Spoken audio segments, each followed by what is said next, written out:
Hello, my name is Nicholas, and today I'll be presenting on the topic of volunteering within the Catholic Church, the exploration of motivations and values of volunteers in the context of a Catholic community.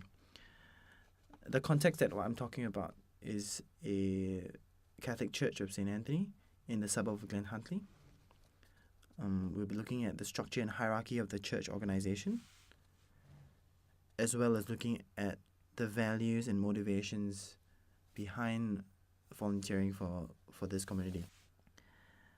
Volunteering plays a very important role, and as you can see, it has been an estimate of 623 million hours.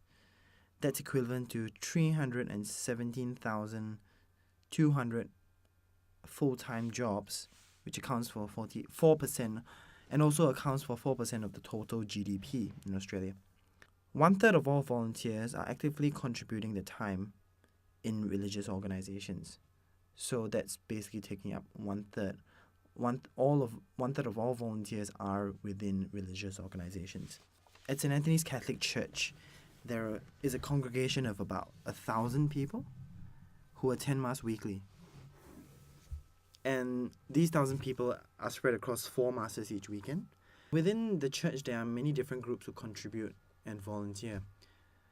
Firstly, there's the choir and musicians. They sing and they play music for the Mass. You've got the lectors who read the readings of the week, as well as the different prayers. You've got the altar servers providing assistance to the priests, and the collection ministers helping in the collection of donations. There are other volunteers who help with the daily upkeep of the church. This includes cleaning, moving furniture around, gardening, cooking, and other small odd jobs that come up. This actually, all of these multiple roles actually remind me of a verse from the Bible, which is 1 Corinthians. From the book of 1 Corinthians. For even as the body is one and yet has many members, and all the members of the body, though they are many, are one body, so as is Christ. Basically what this is saying is that everybody plays a part within the church, and every small contribution affects in a long way. And this is quite similar to the human body that you and I all have, which is every little instrument or every different organ within your body plays a certain role. No matter how small that certain role within your body plays, it's important for the general body to function. Which is like I said, it's similar. It's actually quite similar to the church and how it works within as an organization. The structure and hierarchy of the church, apart from volunteers, you have the priest, the parish priest. Each Catholic church would have one parish priest. And the one for St. Anthony's, he is Father Gerard Diamond.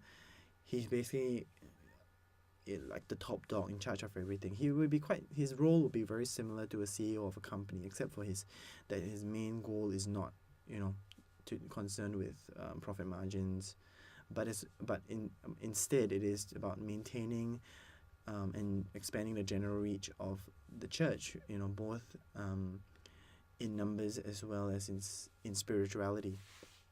Then there are the managers, as you can see on the left, that is Veronica, and on the right, that's Gwen Fitzgerald. They deal with general logistics of the church, and as their roles mentioned, managers, they manage many different things within the church. This includes even things like distributing, production, and producing weekly newsletters, arranging events, as well as liaising with external organizations to provide for different needs within the church. The next group of people, as you can see here, are the regular volunteers, and they are the core group of volunteers. They are people who have day jobs. You've got people who are bankers. You've got accountants, you've got chefs, you've got teachers, you've got social workers, so on and so forth. And apart from the day jobs, they come to the church week in, week out, not just weekly, but actually maybe 3 or 4 times a week to provide to support the church, to help out with the church, and they are really the people who spend a lot of their time to volunteer within the church. There is about a strong core group of 15 people who regularly volunteer, and I personally am part of this core group. So I have been able to experience firsthand a sense of community and understanding and understand the motivations behind volunteering as well. So what are these motivations that I'm talking about? Basically, from the readings, what we've learned is that the level of emotion that is connected to the level of motivation as well. So what it means is that the lesser the level of emotion, the more apparent the lack of motivation becomes. That emotion is also very strongly connected to the values, which provide meaning for people as well as reasons to volunteer. And these motivations that we're constantly talking about, they can be many different things, and everybody has their own different value systems and their own motivations for volunteering. But here are 6 that was found from one particular reading, which is career enhancement, learning new skills, social interaction, escape from negative feelings, personal development, and expressing pro-social values. Very similar to pro-social values is altruism. This is basically the act of loving someone else as oneself, and also it's talking about being self-sacrificing. And in most of the readings, it describes altruism as being the central motive for volunteering. But what are some of the motivations the church can see that's very obvious within this church community? Well, first things first is that the church has that this motivation of family unit consuming the collective good.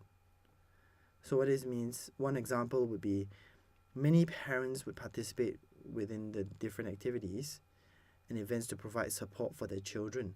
So they're supporting the church, they're providing their time volunteering because they do see that their family is able to benefit from the collective good. The other motivation that from readings from Holdsworth is that many young people started volunteering because of school activities or recommendations from teachers. This is also similar to the church, where you can see young school children, high school children, who started volunteering because of suggestions from friends, family members, or teachers. And as you can see here, Haley, Rhiannon, and Sophie, they are good examples of that. They started volunteering because suggestions from their friends or family members, or even teachers. So they've been, as you can see, they're happy. They're not volunteering, and it's not something that's just a chore for them, but they're actually enjoying it because of that social interaction that they're able to be involved with. A large portion of the volunteers within the church are the older members of the congregation. From readings, we also know that one of the strongest reasons for volunteering among the older volunteers was the need to feel useful and productive. Now that we know some of these motivations that people have within a church organization, what exactly is the problem? We see volunteers, but the problem actually is that the numbers aren't very high. The church needs to recruit more volunteers, and one of the reasons that have come up for this lack of volunteers is not having enough time. Another reason that we've discovered from the readings is that from Holdsworth is that connections between volunteers are rarely extended beyond volunteering activities, and that lack of extension deteriorates a sense of belonging and connection. So that's something that definitely has to be looked at. So what are the possible solutions? Well, one of the possible solutions is to be more specific in targeting the volunteers for particular roles, because we found that the term volunteering embraces too many aspects, and this means that organizations have been generalizing the roles and volunteers for too long. And how do you do this? How do you move away from that? First things first is you would have to segment the target market, and as well as start understanding the target market for the volunteers as well. So not just saying, all right, let's look for a volunteer. We're saying that, all right, we understand what kind of people who's out there, and we're able to start looking for matching them to the right jobs that we need matching for. So so the target audience that I think would be that would be the first to be targeted to help with the church would be young adults, because they'll be able to provide the youth and vitality to the church, as well as the experiences gained from their workplaces. So and that's the number that we seem to have the smallest amount for in the church. But of course, the next question is how are you going to draw these people in and to promote volunteering within this community, this age group of young adults? Well, first, what we've learned from the readings is that for many people, the initiative to volunteer comes from recommendations or prompts from friendship ties and family members. So with that, what we can try to do, or one suggestion would be to start looking at using the older generation, because there are many people who are in that older generation. We would try to get them to pull their children or their grandchildren in to the church, because, and from what we know is the initiative volunteer comes from recommendations or prompts from friendships and family members. The other thing that we would like to try is basically to form a social group that connects on a regular basis outside the church, and this hopefully will be able to overcome the previous problem of not having enough external activities that extends the connections that volunteers make within the volunteering society. And overall, at the end of it, we hope to form what Schneider describes as a shared substance and a special code of conduct. The next thing that is also important is to look at maintaining the current volunteers, possibly through the organizational structure. This organizational structure, and as well as the other methods, will be able to inform current information on kinship theories as well as organizational structure theories within design anthropology, and hopefully provide a different and alternative perspective on designing for religious organizations in the future. But before we start doing any of this, planning, there still needs to be primary research still needs to be done. So the two forms of primary research that I've identified with are basically short surveys that can be stapled together to every newsletter, because with that you've got a reach of 1,000 people automatically. The in-context interview is important as well, because to understand why the core group of volunteers have been volunteering, I would like to start understanding their core values. What are the things that draw them to really become part of it? And hopefully, if I can find some common ground, we can use that information transfer that information onto the future plans for targeting the young adults. Overall, this project so far has been able to inform motivations and values for volunteering, and what we know is that each individual will have their own reason, but